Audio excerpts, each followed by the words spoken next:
స్థిరపరిచాయండి. అలాగే ఆయన మాట్లాడిన ప్రతి ఒక్క మాట మనల్ని పురిగొల్పాయండి. అలాగే దేవుడు మనల్ని క్షమించడానికి ఎప్పుడు సిద్ధంగా ఉంటాడండి.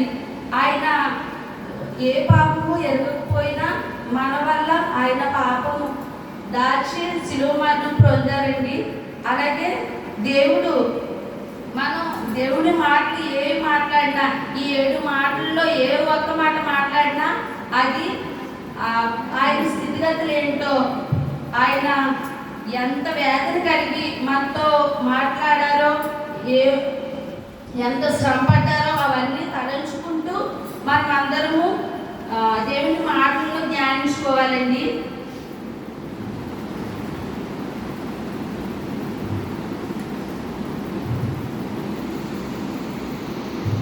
అలాగే స్టెప్ను రాళ్ళతో కొట్టి చంపినప్పుడు దేవాది దేవుడు మనల్ని ఎలా క్షమించమని, ఆయన దేవాది దేవుడిని ఎలాగైతే క్షమించమని కోరుకున్నారో అలాగే మనము ఇతరులను కూడా క్షమించే విధంగా ప్రేమగుణం కలిగి ఒకరినొకరు పురుకొల్పుకుంటూ అందరూ ఒకరినొకరు క్షమించుకుంటూ ఉండాలని ఆ దేవాది దేవుడు మనల్ని కోరుకుంటున్నాడండి.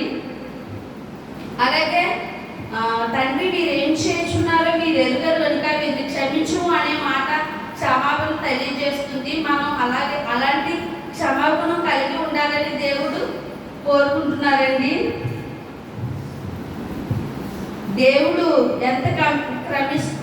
మనల్ని ఎంతగానో క్షమిస్తున్నాడో ఈ శిలువ మరణం ద్వారా మనం తెలుసుకోవచ్చండి.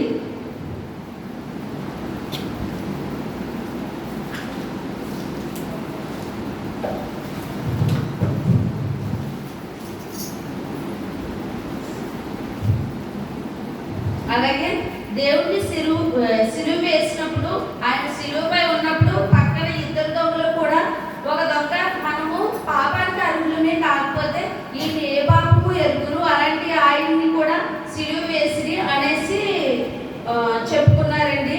దేవా మమ్మల్ని కూడా నీతో పాటు నీ రాజ్యంలో చేర్చుకో అనేసి మాట్లాడారండి. మనం చేసిన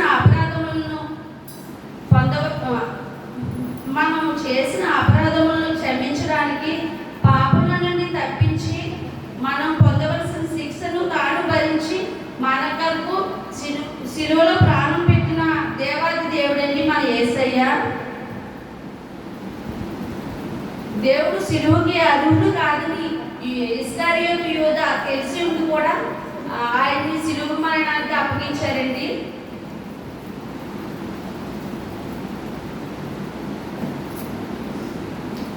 అప్పుడు ఇస్కరియోతు యూదా శిలువ మరణానికి అప్పగించినా సరే దేవుడు ఎంతో క్షమాపణ కలవాడు కనుక ఆయన క్షమాపణ చేస్తూ, తండ్రి వీరు ఏం చేస్తున్నారో వీరు ఎరుగరు కనుక వీరిని క్షమించండి అని తన తండ్రికి విజ్ఞాపన చేశారండి.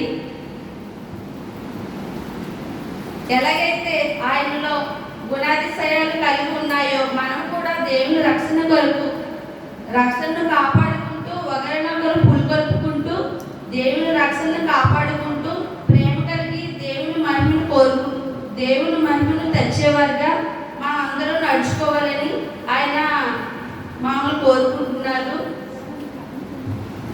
అలాగే మనం అందరం కూడా ఏ పాపం ఎరగకపోయినా ఆయన మన కోసం శిలువ మరణం పొంది మనం చేసిన పాపాల నిమిత్తమై ఆయన ఎంతో రక్తాన్ని చిందించి మన కోసం తన రక్తాన్ని ప్రాణత్యాగం చేసిన దేవుడికి కోట్లాది వందనాలండి. అలాగే దేవుడు ఎంతో ప్రేమమయుడు, మనలో కూడా ఆయనలాగా క్షమించే గుణాన్ని కలిగి ప్రేమపూర్వకంగా ఒకరినొకరిని అర్థం చేసుకొని ఎలాంటి శ్రమను శ్రమ కల్పించినా కూడా దేవుడు ఎంతో సంతోషకరంగా ఆ శ్రమను మనం అంగీకరించి దేవుని దగ్గర క్షమాపణ కలిగి మనం ప్రేమపూర్వకంగా ఎప్పుడూ ఆయన ఎదుట సాగిలపడాలని దేవుడు కోరుకుంటున్నాడు. దేవుడు ఇచ్చిన అవకాశాన్ని బట్టి దేవుడికి మహిమ కలిగిన గాక.